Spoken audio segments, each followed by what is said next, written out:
Hey everyone. When we look around at the world today, at environmental crises, at social upheaval, it's so easy to feel completely overwhelmed.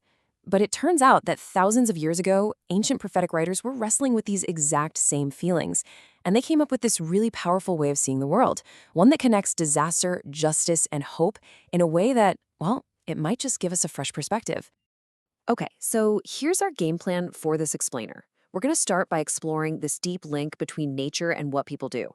Then we'll look at how judgment was actually supposed to work. After that, we'll get into the idea of a world that's basically built on consequences before we pivot to the really hopeful stuff, creation as a source of salvation and a renewed world. So let's kick things off with a question that honestly feels like it's pulled right from today's headlines. When we see things that feel unnatural, ecological collapse or crazy weather patterns, is there something deeper going on?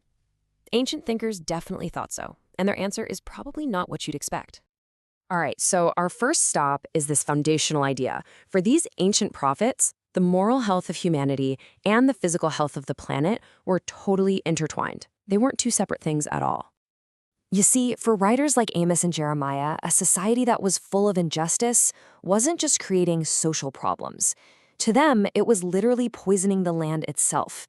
So things like drought, famine, or ecological distress, they didn't see these as just random acts of nature. They saw them as the direct results of a broken relationship with justice and with God. Now, when we hear the word judgment, our minds kind of jump to, angry lightning bolts from the sky. But that's not quite what's going on here. In these texts, judgment is first and foremost about justice. It's about God actively stepping in to rule against exploitation and to stand up for the poor, the needy, and the people who've been wronged. It's about setting things right.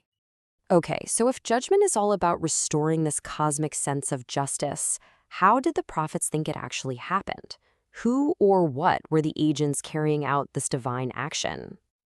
Yeah, this is the really crucial next step, right? The prophets didn't just point out a problem. They saw a whole process. And they believed that God worked through real, tangible things in the world, not just through some invisible spiritual force. And what's so fascinating is they saw this working through two main channels. On one side, you have creation itself, animals, storms, the land, as an active participant. And on the other, you have God working right through the messy stage of human history, using even powerful, hostile empires to get things done. And just look at the range here. The famous story of the Red Sea is a perfect example, with the wind and the waves acting as instruments, but it also included stuff like famine, sickness, plagues, even wild animals or the land itself just becoming barren and unproductive. Creation wasn't just a passive backdrop, it was a major character in the drama. But this idea also stretched to human agents, and this is where it gets really mind-bending. The prophet Jeremiah here calls Nebuchadnezzar, the king of the invading Babylonian empire that destroyed his country, my servant. I mean, think about that for a second. An enemy king, a violent oppressor, is described as an unwitting tool in a much bigger divine plan for justice. It's a pretty radical idea. So what's the underlying logic that makes all of this hang together? What's the operating system for this whole worldview? It's this concept we can call the created moral order. This is such a cool idea. The thinking is that the universe is hardwired for cause and effect, not just in physics, but in morality too. It's like a kind of cosmic feedback loop. When you commit an act of injustice, it doesn't just harm a person. It unleashes a real, tangible consequence into the world that grows right out of that act. And the prophets had this incredible metaphor for it. They talked about experiencing the fruit of your doings. The consequence isn't some random punishment sent from the outside. It's the natural harvest of the seeds you yourself have planted. Your actions simply bear their own fruit, whether it's good or bad. Now, to be clear, this isn't some rigid, mechanical, one-to-one law of karma. It's more of a general principle. It's the idea that God has designed the world in a way that we are allowed to fully experience the results of our own choices. It forces us to reckon with the real-world impact of what we do.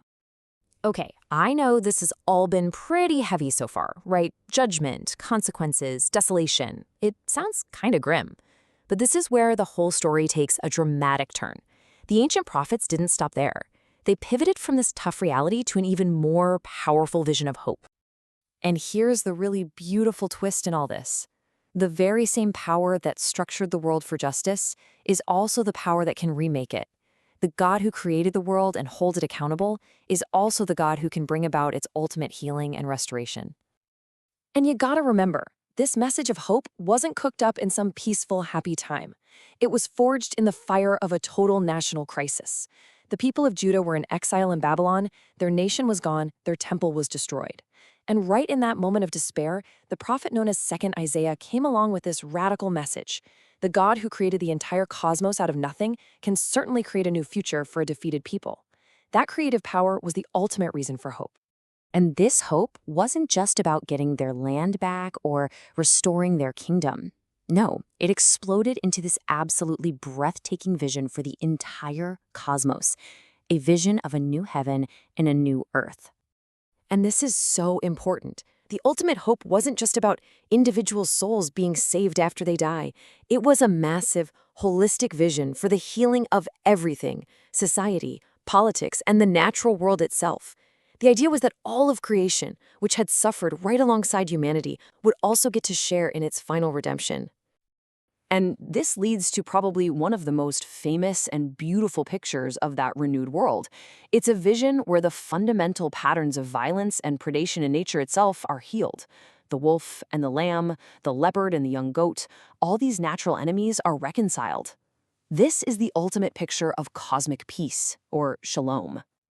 This image just captures that feeling perfectly, doesn't it? It's a vision of total, restored harmony. It's not about escaping the physical world, but about the physical world itself being brought to its intended perfection, a state of peace between us, the animal kingdom, and the very land we live on. So look, if you take away just one thing from all of this, let it be this. In this ancient way of seeing things, creation is not just the stage that we humans act on. It is an active participant, a character with a role to play in this huge cosmic story of justice and redemption. And that leaves us with a huge question for today, doesn't it? If we were to actually see the world this way, not as a pile of resources for us to use, but as an active partner in a moral cosmos, how would that change the way we live, the choices we make, the future we're trying to build? It's a lot to think about. Thanks for joining me.